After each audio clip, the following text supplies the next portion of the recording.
The morning sun filtered through the lace curtains of Margaret Sullivan's Victorian home in Charleston, South Carolina, casting delicate shadows across the hardwood floors she'd polished for 43 years. At 72, Margaret moved through her kitchen with the practiced efficiency of someone who'd spent decades perfecting her routine. The smell of fresh coffee mingled with the aroma of homemade biscuits, a Sunday tradition she'd maintained even after her husband Thomas passed away 3 years ago. She glanced at the clock, 9:47 a.m. Her son Michael and his wife Jessica would arrive at 10, as they did every Sunday for brunch. Margaret had already set the dining room table with her grandmother's china, the one with the delicate blue roses that Jessica had once admired, before she could use it, of course, before everything changed. The sound of a car pulling into the driveway made Margaret straighten her apron and check her reflection in the hallway mirror. Her silver hair was neatly pinned back, and she'd applied just a touch of the lipstick Thomas had always liked. "You don't stop living just because you're alone," she whispered to herself, a mantra she'd adopted since his passing. The front door opened without a knock. They had a key, after all. Michael entered first, his face buried in his phone, followed by Jessica, whose designer heels clicked sharply against the floor. "Hi, Mom," Michael said absently, not looking up from his screen. "Good morning, sweetheart," Margaret replied, moving forward to embrace him. He turned his cheek toward her, still scrolling. "Jessica, dear, how are you?" Jessica barely glanced her way. "Fine. Is brunch ready? We have plans at noon." Margaret felt the familiar sting but pushed it aside. "Yes, everything's prepared. I made your favorite quiche, Michael, and those cranberry scones you mentioned liking last month." Jessica. They moved to the dining room where Margaret had spent an hour arranging fresh flowers from her garden. Neither of them commented on the centerpiece or the carefully set table. As Margaret served the food, she tried to initiate conversation. "How's work been, Michael? You mentioned that big project." "It's fine. Mom, can you pass the jam?" He didn't elaborate. Margaret handed him the crystal jam dish. "And Jessica, how's the boutique? I saw you had a feature in the Charleston Living magazine." Jessica was texting. "What? Oh, yeah, it's whatever." The silence that followed was broken only by the clink of silverware against china. Margaret watched her son and daughter-in-law eat the meal she'd spent hours preparing, neither acknowledging the effort nor engaging in any meaningful conversation. This had become their routine over the past 2 years, ever since Michael had lost his job and they'd moved into the guest house on Margaret's property. "I was thinking," Margaret ventured, "maybe we could all go to the farmer's market together after brunch. The Johnsons have a new stand with those heirloom tomatoes you used to love, Michael." "Can't," Michael replied curtly. "Busy." "On a Sunday? What? God, Mom, do you have to know everything?" His tone was sharp, impatient. Margaret fell silent, hurt flickering across her features. She picked at her own quiche, appetite gone. The grandfather clock in the corner ticked loudly in the quiet room. After a few more minutes, Jessica pushed back her chair. "I need to use the bathroom." She stood without excusing herself properly and headed upstairs, her heels echoing through the house. Margaret turned to her son. "Michael, honey, have I done something to upset you both? You seem so distant lately." He sighed dramatically. "No, Mom, you haven't done anything. You never do anything. That's kind of the problem." "What do you mean?" "Never mind." He returned to his phone. Margaret's hands trembled slightly as she reached for her coffee cup. "I've been thinking about taking that art class at the community center. The one I mentioned last week. They have a wonderful instructor who—" "That's nice," Michael interrupted, not listening. The sound of Jessica's voice drifted down from upstairs. She was on the phone, her words carrying clearly through the old house's thin walls. Margaret tried not to listen, but Jessica's voice was loud and clear. "No, we're at Michael's mom's place. God, it's so tedious. Every fucking Sunday, the same boring brunch, the same boring stories. She just sits here in this dusty old house, acting like she's some kind of matriarch or something." Margaret's coffee cup rattled against the saucer as she set it down. Jessica's laugh was harsh. "I know, right? And she's always trying to involve us in her pathetic little activities. Like, sorry, but I have better things to do than hang out with a useless old woman who has nothing better to do than bake cookies and tend her garden." It's honestly sad. The words hit Margaret like physical blows. Useless. Old woman. Pathetic. Sad. Michael hadn't moved, his face still buried in his phone, but Margaret could see the slight tension in his shoulders. He'd heard too. "Michael?" Margaret's voice was barely above a whisper. He finally looked up, and in his eyes, she saw something that hurt more than Jessica's words. Indifference. "What, Mom? Did you hear what she said?" He shrugged. "She's just venting. Don't take it personally." "Don't take it personally?" Margaret's voice cracked. "She called me a useless old woman, in my own home, and you're just going to sit there?" Mom, come on. You know how Jess is. She didn't mean it. Didn't mean it? Margaret stood slowly, her napkin falling to the floor. She meant every word. And you agree with her, don't you? Michael's silence was answer enough. Jessica's footsteps on the stairs announced her return. She entered the dining room, slipping her phone into her purse, completely unaware of the tension she'd created. Or perhaps she simply didn't care. Ready to go, babe? She asked Michael. I told Sophia we'd meet them by noon. Jessica, Margaret said, her voice steady despite the trembling in her chest. I heard what you said upstairs. For the first time that morning, Jessica looked directly at her. There was no shame in her eyes, no apology forming on her lips. Instead, she raised an eyebrow, challenging. And I think you owe me an apology. Jessica laughed, the same harsh sound from upstairs. For what? Speaking the truth? Look around, Margaret. What do you do all day? Dust, water plants? Make elaborate meals for people who don't even want to be here? Jessica, Michael finally interjected but weakly. What? Someone needs to say it. We come here every week out of obligation, eat her food, listen to her stories about the good old days, and pretend we care. It's exhausting. Margaret felt something shift inside her. 3 years of grief, 2 years of being taken for granted, and now this final insult. It all crystallized into a moment of perfect clarity. She looked at her son, who couldn't meet her eyes, and his wife, who stared at her with undisguised disdain. I see, Margaret said quietly. Well then, I suppose I should stop burdening you with my presence and my hospitality. Mom, don't be dramatic, Michael said, finally putting his phone down. Dramatic? Margaret laughed, but there was no humor in it. You think this is dramatic? You moved into my guest house rent-free when you lost your job. I've paid your car insurance, your health insurance, given you a monthly allowance to help with expenses. I've cooked your meals, done your laundry when Jessica was too busy with her boutique, and in return, I get treated like an unwelcome obligation, called useless and pathetic in my own home. The room fell silent. Outside, a cardinal landed on the bird feeder Margaret filled every morning, its cheerful chirping a stark contrast to the tension inside. I think you both should leave, Margaret said finally. Come on, Mom. Now, Michael. They gathered their things in uncomfortable silence. At the door, Michael turned back. Mom, we'll see you next Sunday, okay? We can talk about this when everyone's calmed down. Margaret looked at her son, the boy she'd raised, loved, sacrificed for, and felt a profound sadness mixed with something new. Resolve. No, she said simply. You won't. She closed the door on their shocked faces and leaned against it, her heart pounding. The house felt different suddenly, not empty, but expectant, as if it, too, had been waiting for her to wake up.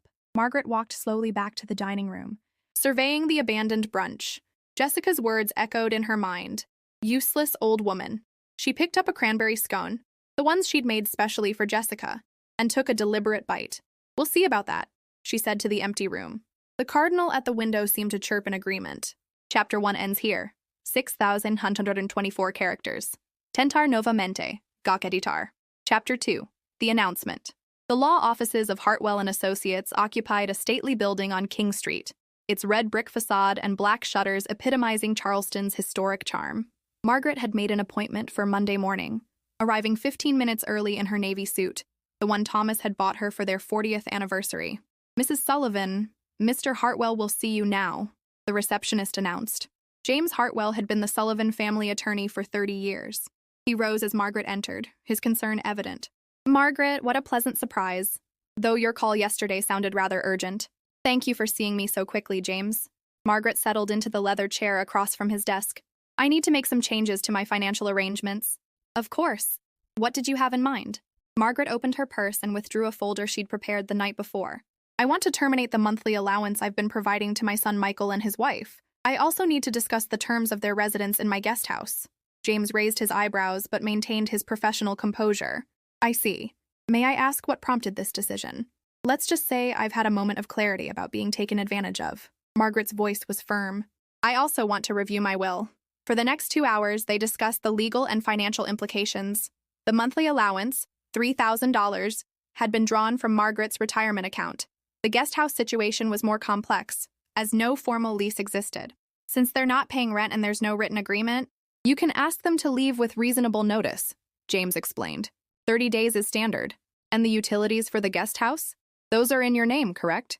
You can have them disconnected whenever you choose. Margaret nodded, making notes. What about the health insurance? You're under no obligation to continue paying for adult children's insurance. You can remove them during the next enrollment period or cite a qualifying life event. Change in financial circumstances would suffice. As they wrapped up the meeting, James studied her with paternal concern. Margaret, may I speak freely? In all the years I've known you and Thomas, I've never seen you take such decisive action. Are you certain about this? Jessica called me a useless old woman, Margaret said simply. To her friend, while in my home eating food I'd prepared. Michael heard everything and did nothing. They've made it clear that I'm nothing but an ATM and a free meal to them. I'm sorry to hear that. You deserve better. Yes, Margaret agreed. I do. That afternoon, Margaret sat at her kitchen table and composed 2 letters. The first was formal, drafted with James's guidance, to Michael Sullivan and Jessica Sullivan. This letter serves as official notice that your month-to-month tenancy of the guest house at 451 Magnolia Street is hereby terminated. You are required to vacate the premises within 30 days of this notice, dated October 16, 2024. Additionally, effective immediately, the monthly financial allowance of $3,000 is discontinued. Health insurance coverage will terminate on November 1, 2024. Margaret Sullivan. The second letter was more personal. Michael, I've spent the last 2 days thinking about what happened at brunch. More importantly, I've been thinking about the last 2 years. When you lost your job and came to me for help, I didn't hesitate. You're my son. Helping you was never a question. But somewhere along the way, help became expectation, and expectation became entitlement. I've watched you both treat my home, my time, and my love as obligations rather than gifts. Jessica's words on Sunday weren't just hurtful, they were revealing. I'm 72 years old. I've buried your father, maintained our home, and tried to remain a positive presence in your life. But I will not spend my remaining years being dismissed and disrespected by people who should love me. The financial support ends now. You have 30 days to find alternative housing. I hope this serves as the wake-up call you clearly need. Despite everything, I love you. But love without respect is just enablement. And I'm done enabling. Mom Margaret sealed both letters and drove to the guest house. Michael's car was gone. He'd found a part-time job at a sporting goods store 6 months ago, but hadn't bothered to look for anything better. The allowance had made comfort too easy. She slipped both envelopes under the door and returned to the main house. There was one more task for the day. Her friend Eleanor picked up on the second ring.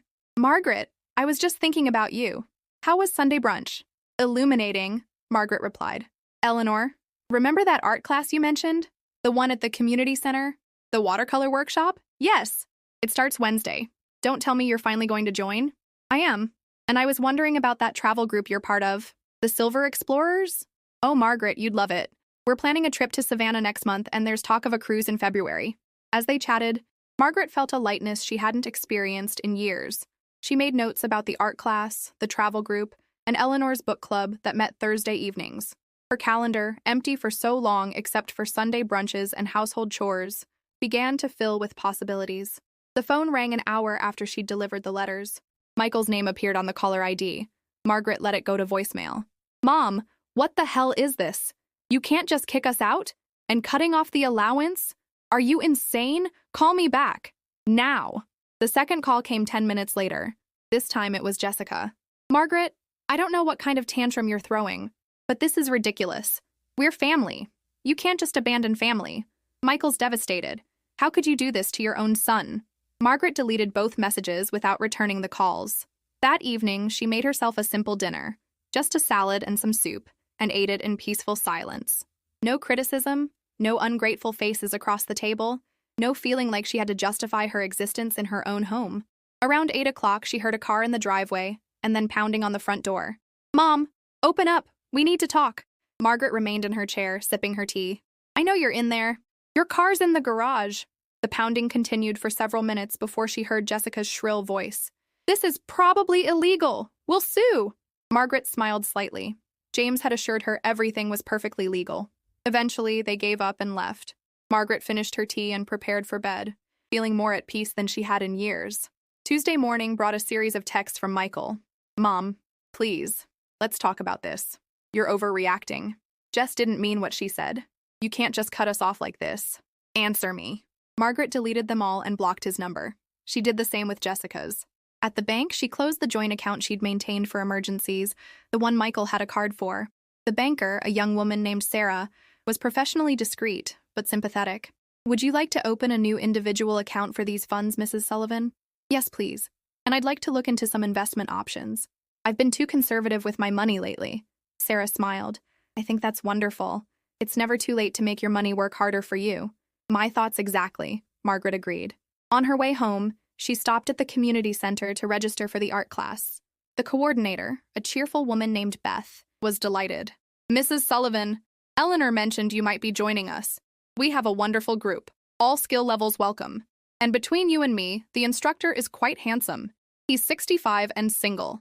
Margaret laughed, really laughed, for the first time in days.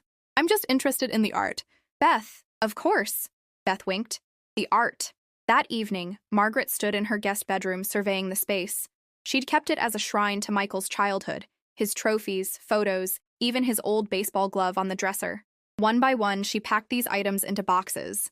The room could become an art studio, she decided. Good light from the eastern window, plenty of space for an easel. Her cell phone, charging on the kitchen counter, buzzed with another voicemail. Against her better judgment, she listened. Mrs. Sullivan, this is Jessica. I'm calling to inform you that we've consulted with a lawyer. What you're doing is elder abuse. Yes, that's right. Abandoning your family in their time of need, throwing your own son out on the street. We know about the will, too. This is clearly a sign of mental decline. We're prepared to pursue conservatorship if necessary. Call me back, or things will get very unpleasant. Margaret's hand tightened on the phone. The audacity was breathtaking. She'd supported them for 2 years, and now they threatened her with legal action and questioned her mental capacity. She dialed James Hartwell's after-hours number. Margaret, is everything all right? Jessica left a voicemail. She's threatening to pursue conservatorship, claiming I'm showing signs of mental decline. James's laugh was reassuring. On what grounds? That you've stopped giving them free money? Margaret, you're one of the sharpest people I know. Any judge would laugh them out of court. Should I be worried? Not at all. Save the voicemail, though. If they continue to harass you, we can pursue a restraining order. After hanging up, Margaret made herself a cup of chamomile tea and settled into Thomas's old recliner. She'd been meaning to reupholster it, but had never found the time. Now she had nothing but time. The photo album on the side table caught her eye. She flipped through it slowly. Michael as a baby, his first day of school, high school graduation. When had her loving little boy become this entitled stranger? Or had she enabled it, cushioning every fall, solving every problem, until he'd never learned to stand on his own? A text from Eleanor interrupted her musings. Can't wait for art class tomorrow.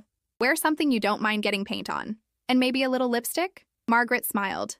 Tomorrow was Wednesday, the first day of whatever came next. Chapter 2 ends here. 6,988 characters. Tentar novamente gok editor. Chapter 3. New beginnings. Wednesday morning arrived with unusual promise. Margaret stood before her closet, considering Eleanor's advice, before selecting a comfortable pair of jeans and a button-down shirt she hadn't worn in years. She did apply lipstick, a coral shade that brightened her whole face. The Charleston Community Center buzzed with activity. Margaret found the art room easily, following the sound of laughter and friendly chatter. Eleanor waved enthusiastically from a table near the windows. Margaret, over here, I saved you a spot. The room held about 12 people, mostly women around Margaret's age, though she noticed a few younger faces and a couple of men. Easels were arranged in a semicircle, and tables bore an array of watercolor supplies. Everyone, this is my dear friend Margaret, Eleanor announced. Be nice to her. She's taking her first art class. Warm greetings came from all directions. A woman with silver-streaked auburn hair extended her hand. I'm Patricia. Don't worry, I've been coming for 6 months and still can't paint a straight line. Straight lines are overrated. A deep voice commented from behind them. Margaret turned to find a tall man with salt and pepper hair and kind brown eyes. He wore a paint-splattered apron over khaki pants and a denim shirt. Ladies, meet our instructor, David Chen, Eleanor said with poorly concealed delight. David, this is Margaret Sullivan. Welcome, Margaret. His handshake was warm and firm. First time with watercolors? First time with any painting since elementary school, I'm afraid. Perfect. No bad habits to unlearn. His smile was genuine. We're starting with simple washes today. Very forgiving. As David began the lesson, Margaret found herself absorbed in the process. The way water moved pigment across paper was mesmerizing, unpredictable yet somehow controllable. Her first attempts were muddy, but David appeared at her elbow with gentle guidance. Less water here, he suggested, his hand briefly covering hers to adjust the brush angle. See? The color flows more evenly. Margaret felt an unexpected flutter in her stomach. How long since anyone had touched her hand? 3 years at least. You're a natural, Patricia observed from the next easel. My first day, I knocked over the water jar. Twice. The 2 hours flew by. As they cleaned up, several classmates invited Margaret to join them for lunch at a nearby cafe. She hesitated for only a moment before accepting. The Safari Cafe was bright and cheerful, its walls adorned with local art. Over sandwiches and salad, Margaret learned about her new acquaintances. Patricia was a retired nurse, recently widowed. Helen ran a small bakery. Joyce had moved to Charleston from Boston to be near grandchildren. So, Margaret, Joyce asked, what brought you to the class? Eleanor's been trying to recruit you for months. Margaret considered her answer. I recently realized I'd been living for other people instead of myself. Time to change that. Amen to that. Patricia raised her iced tea in a toast. My husband passed 18 months ago. I spent the first year in a fog, then woke up one day and realized I could either keep sitting in that empty house or start living again. How did your children handle it? Margaret asked carefully. Patricia snorted. My daughter thought I was having a breakdown when I sold the house and bought a condo downtown. Said I was being impulsive, dishonoring her father's memory. I told her that her father would have kicked my butt for moping around. The women laughed, and Margaret felt a kinship forming. These women understood. They'd all reached that point where pleasing everyone else had become a prison. Her phone, silenced in her purse, showed 5 missed calls when she checked it after lunch. 3 from Michael's work number, 2 from an unknown number. She deleted them without listening to the messages. Trouble? Eleanor asked, noticing her frown. My son. He's not handling my new boundaries well. Kids. Joyce shook her head. They want you to be independent until you actually act independent. Then suddenly you're being selfish. That afternoon, Margaret tackled another item on her list, the senior fitness class at the YMCA. She'd let her membership lapse after Thomas died, but the cheerful young man at the desk welcomed her back warmly. Mrs. Sullivan, we've missed you. The senior water aerobics class starts in 20 minutes. The pool area brought back memories. She and Thomas had swum laps together every Tuesday and Thursday. But instead of sadness, she felt a gentle nostalgia. Those had been good times. There could be good times again. The class was led by an energetic instructor named Malik who managed to make exercise feel like play. Margaret found herself laughing as she attempted jumping jacks in the water, her classmates equally amused by their own efforts. Great job, everyone, Malik called out. Mrs. Sullivan, nice to have you back. Same time Friday? I'll be here, Margaret promised. Driving home, endorphins still flowing, she noticed Michael's car parked outside her house. He was sitting on the front porch steps, and he wasn't alone. A woman in a severe business suit stood beside him, briefcase in hand. Margaret parked in the garage and took her time gathering her things. She wouldn't be ambushed in her own driveway. Michael jumped up as she approached. Mom, where have you been? I've been calling all day. I've been busy. She kept her voice neutral. And I believe I asked you to leave. Who's this? The woman stepped forward with a predatory smile. Mrs. Sullivan, I'm Diane Morrison from Morrison & Associates. Your son has retained me to discuss the illegal eviction and financial abuse situation. There's no situation, Margaret replied calmly, and nothing illegal has occurred. Now please leave my property. Mrs. Sullivan, surely we can discuss this like civilized people, the lawyer pressed. Your son is concerned about your recent erratic behavior. Cutting off family support, joining multiple activities suddenly, these could be signs of cognitive decline. Margaret laughed. She couldn't help it. Joining activities is a sign of cognitive decline? That's a new one. Mom, please, Michael pleaded. Just talk to us. We can work this out. There's nothing to work out. You have 27 days to relocate. The allowance is terminated. End of discussion. You're making a mistake, Diane warned. Elder financial abuse is taken very seriously in South Carolina, withholding support from dependent family members. My son is 38 years old, Margaret interrupted. He's employed. He's able-bodied. He's hardly dependent. Now, for the last time, please leave. She walked past them into her house, locking the door firmly behind her. Through the window, she watched them conferring on her lawn. Michael's face was red with frustration, the lawyer gesturing animatedly. Her landline rang almost immediately. The caller ID showed Eleanor's number. Margaret, are you okay?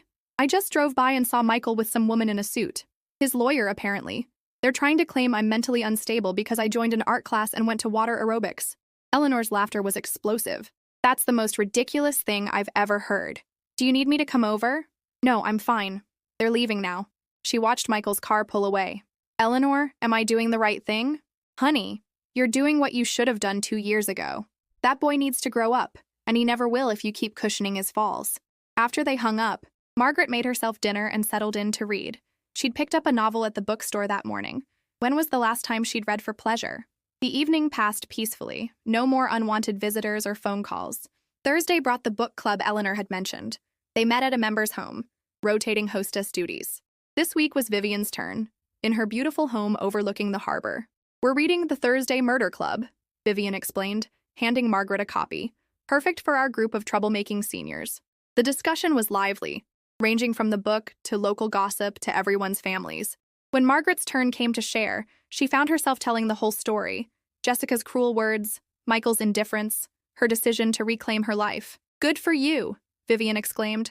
"My son tried something similar after my husband died.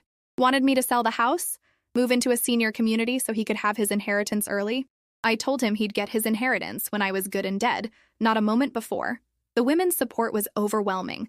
Each had a story of children who overstepped, who felt entitled to make decisions about their parents' lives and money. Margaret wasn't alone in this struggle. Friday's water aerobics class was even better than Wednesday's.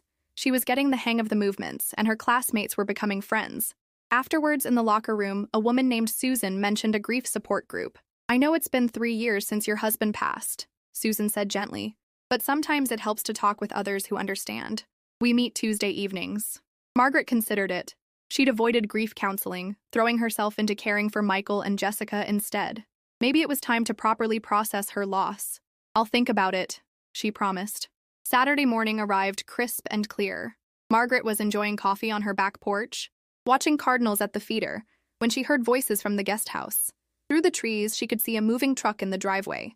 They were actually leaving. Part of her wanted to go over, to try one more time to bridge the gap between them. But then she heard Jessica's voice, loud and complaining. "I can't believe we have to move because she's having some kind of breakdown. She'll regret this when she's alone in that big house with no one to care about her." "Just load the boxes," Michael replied tersely. "The sooner we're out of here, the better." Margaret went inside. There was nothing left to say. By afternoon, the moving truck was gone. She walked over to the guest house with her key, dreading what she might find. But the space was clean, keys left on the counter.